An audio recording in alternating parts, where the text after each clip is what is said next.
Hello, I'm Susie Henderson and welcome to Susie's Bead Tube, the ultimate beading experience.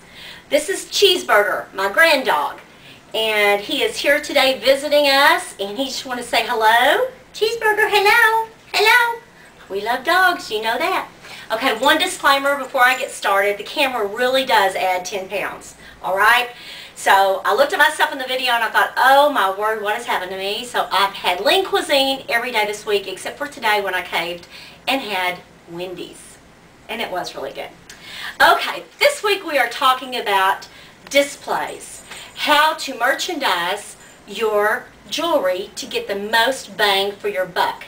And there are several different ways to do this. Now, if you can see this, how I've got this set up right now, you notice that I have height in the back. Multi-levels of height are incredibly important to how you display your jewelry. I started with a black cloth, then these are just boxes, empty boxes that I covered with some purple velvet, okay? This way is kind of a classic design. I personally don't prefer this way, but a lot of jewelry designers do display their products very successfully this way. It's clean, uncluttered, and I guess I'm just the cluttery type because I like the clutter. Not really, but I do like things that are very different, and I'll show you that in the next clip in just a minute. Now, what I have done here is I started with the empty boxes, like I told you, and I covered them with velvet, then continued my height here. So your eyes are immediately drawn here. And then we come down a step and we have more jewelry and then the flat surface. Depending on how big your table is will depend on how many different varying heights you're going to have. Now, as you notice, I color coordinate everything. I put my black items over there, over here, turquoise, blue, and then my crystal here, multicolored crystal. Another thing that I always did when I had shows, for people who wanted something really, really simple, I had pendants already made. So here they are. I put them in a jar or a little bowl, and they can buy the pendant, and then I have the chains, just the plain chains. They stick it on a chain, they're good to go. And our pendants would have gone from anywhere from $6 to $18. They're really easy to make. I encourage you to do this. It is a good impulse buy.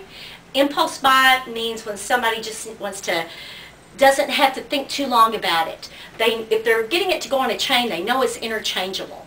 So if you haven't learned how to wire wrap your semi-precious pendants, please refer to Carla Cam. She will show you exactly how to do it, and it's just going to be more money for you. And that's what we want, because we are teaming together. I'm trying to show you everything that I have learned from doing this.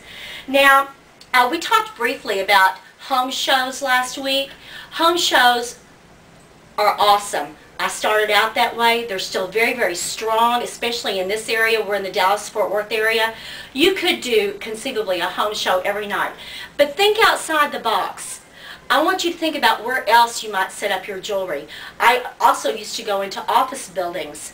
I went into schools and set up in the teachers' lounges during the day. I was always home by the time my kids got home from school. Of course, craft shows are a great way to display your items. Okay, one thing I'm really going to encourage you to do is think outside the box when it comes to your displays and what you can use for display. And I think we just had someone from outer space join us. This is my husband, Ron. He is also the owner of Auntie's Beads, and yes, he drives a scooter. He does. We're very safety conscious around here. We don't want beads falling on us. So and we don't like paying $4 a gallon for gas. Have fun. Bye. So anyway, I use this glass purse. It's basically an item to have in your home, and I hung some bracelets off it. See, there's just all sorts of different ways, different items that you can use as display that add character to your table, and that's what I want you to do. I want it to be your touch. Now, we're going to break for just a moment. I'm going to come back with a totally different design, the way that I probably would do it, okay? We'll see you in just a minute.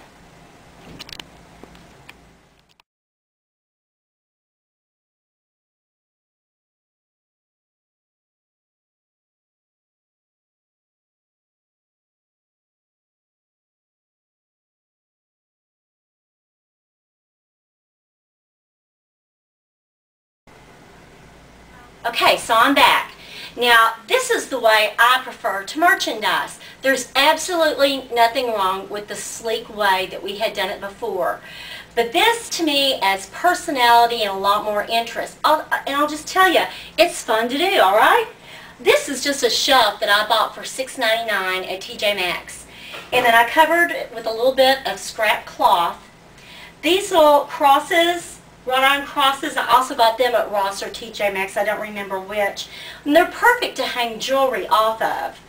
Now, I threw in the little velvet pillow, which also a very inexpensive find, and laying necklaces or bracelets on that are perfect. I used just a margarita glass. How fun is that? And I put all my pendants that I'm going to sell from anywhere from $6 to $18 in the margarita glass alongside my chains that are also on wrought iron. So I still have my black tablecloth, or black cloth, and I think that probably is almost always your best way to start. And then you can add any color of topper cloth that you want because black is a neutral. I chose gold and shades of animal print, and as you notice, they go really together very well. Again, I used my purse, my little purse with my bracelets, because I really liked this. This I actually found in, I hate to tell you, but it was in a garbage sack at a store next door to us, and I pulled it out because I knew I could do something with it. And if you'll notice, the crystal decanter, that was used in a project that is online to decorate for Christmas gifts, and I just threw it in for also item of interest. We still have our levels because that's what you're looking for, okay? You're looking for something to catch your eye here and then to draw it down at different times, at different levels. And that's what we've done. Now, I'd be interested to know what you guys think. This is the way I used to set up, using just weird stuff to hang my jewelry off of, remembering the leveling, and keeping your product together as far as color. I always find that that works best also. So if you want to zap me an email, let me know what you think at susie@auntiesbeads.com. And I hope that this has helped you. I got some great emails from you that were so encouraging to me. I love this business, and I want you to love it. I want you to be successful. I know that you can. When you have a passion for jewelry making, really when you have a passion for anything, you are bound to be successful. Continue wearing your jewelry, continue letting us know what you are wanting from us. Now next week we are going to be interviewing our Auntie's Idol winner, and I'm so excited. I can't wait for you to meet her. It's going to be great fun. So let me know what you think, and until next week, we'll see you then. Bye-bye.